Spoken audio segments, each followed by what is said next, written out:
जनता politics में आपका स्वागत है। आज हम बात करेंगे मुस्लिम आक्रांताओं द्वारा नष्ट किए गए एक और मंदिर की, जहां काशी के ज्ञानवापी और मथुरा के ईदगाह की तरह मंदिर से सटे मस्जिद नहीं बनाई गई है, बल्कि पूरे मंदिर के अंदर ही मस्जिद निर्माण कर दिया गया है। एक हिस्सा भी मंदिर का शेष नहीं रहा। जी हाँ, यह मध्य प्रदेश के धार जिले में स्थित भोजशाला सरस्वती मंदिर की बात है। ज्ञानवापी की तरह इसके भी नाम भोजशाला से ही स्पष्ट हो जाता है कि यह हिंदू स्थान है। आज से 1000 साल पहले धार में परमार वंश का शासन था। यहाँ 1000 से 1055 ईस्वी तक राजा भोज ने शासन किया। वे काव्य, योग और वास्तुकला के बहुत बड़े मर्मज्ञ थे। वे सरस्वती देवी के अनन्य भक्त थे। उन्होंने 1034 ईस्वी में यहाँ एक महाविद्यालय की स्थापना की और यहाँ एक माता सरस्वती की प्रतिमा स्थापित की। भोजशाला मंदिर से प्राप्त कई शिलालेख 11वीं से 13वीं शताब्दी के हैं, जिन पर संस्कृत के व्याकरण की जानकारी का उल्लेख है।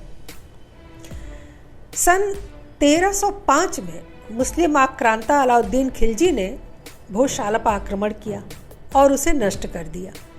बाद में 1401 ईस्वी में दिलावर खां ने भोजशाला के एक भाग पर मस्जिद का निर्माण करा दिया। फिर 1514 ईस्वी में महमूद शाह खिलजी ने भोजशाला के शेष बचे हुए हिस्से पर मस्जिद का निर्माण करा दिया। यानी आधे पर पहले एक ने कराया था, दूसरे ने आके बाकी आधे पर भी निर्माण करा दिया। इसके बाद यहाँ विवाद शुरू हो गया और वो विवाद चलता रहा। बताया जाता है कि 1857 में यहाँ खुदाई की गई थी, जिसमें एक सरस्वती देवी की प्रतिमा निकली। इस प्रतिमा को मेजर किनकेड नामक अंग्रेज लंदन लेकर गया और फिलहाल ये प्रतिमा लंदन के संग्रहालय में आज भी मौजूद है। इसके बाद अंग्रेजों ने भोजशाला को संरक्षित इमारत घोषित कर दिया। एक रिपोर्ट के अनुसार 1305 में खिलजी के आक्रमण के समय यहाँ पढ़ रहे शिक्षकों व विद्यार्थियों ने अपना विरोध दर्ज कराया मंदिर तोड़ने के खिलाफ, जिसमें लगभग 1200 छात्रों व शिक्षकों को बंदी बना लिया गया।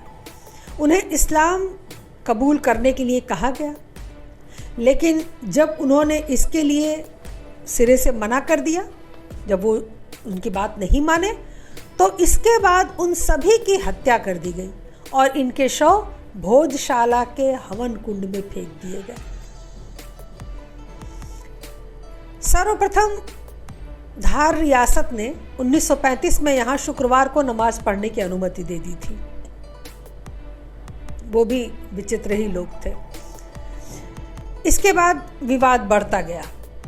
1995 में यहाँ मंगलवार को पूजा और शुक्रवार को नमाज की इजाज़त दी गई तथा प्रत्येक वर्ष बसंत पंचमी के अवसर पर पूजा, भजन, कीर्तन व मेले का आयोजन करने की अनुमति दी गई।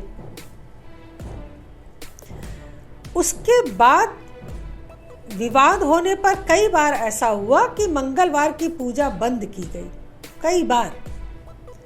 फिर 1 साल बाद अनुमति मिल गई। फिर कुछ दिनों बाद कोई दूसरा डीएम आया, उसने पूजा बंद करवा दी।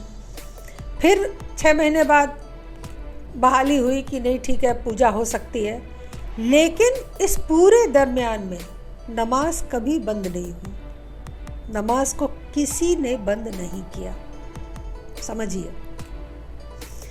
2003 में फिर पूजा की अनुमति जो है वो बहाल की गई। 2013 में बसंत पंचमी और शुक्रवार एक ही दिन पड़ गया, जिससे यहाँ का माहौल बिगड़ गया।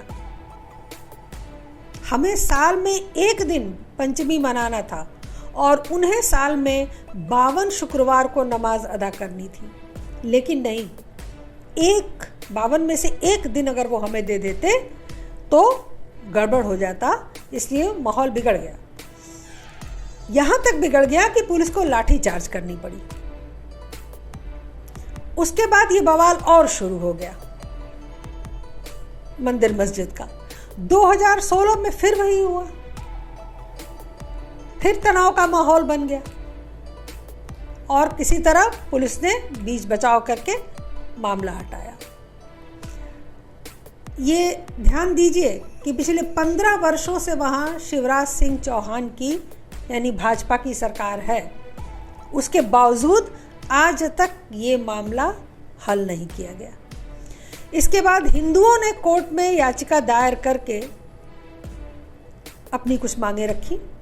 एक तो लंदन से सरस्वती माता की मूर्ति लाकर यहाँ लगाने की मांग की, दूसरे पूरे भोजशाला की फोटोग्राफी व वीडियोग्राफी कराने की मांग की, और तीसरा यहाँ नमाज पढ़ने पर रोक लगाने की मांग की गई।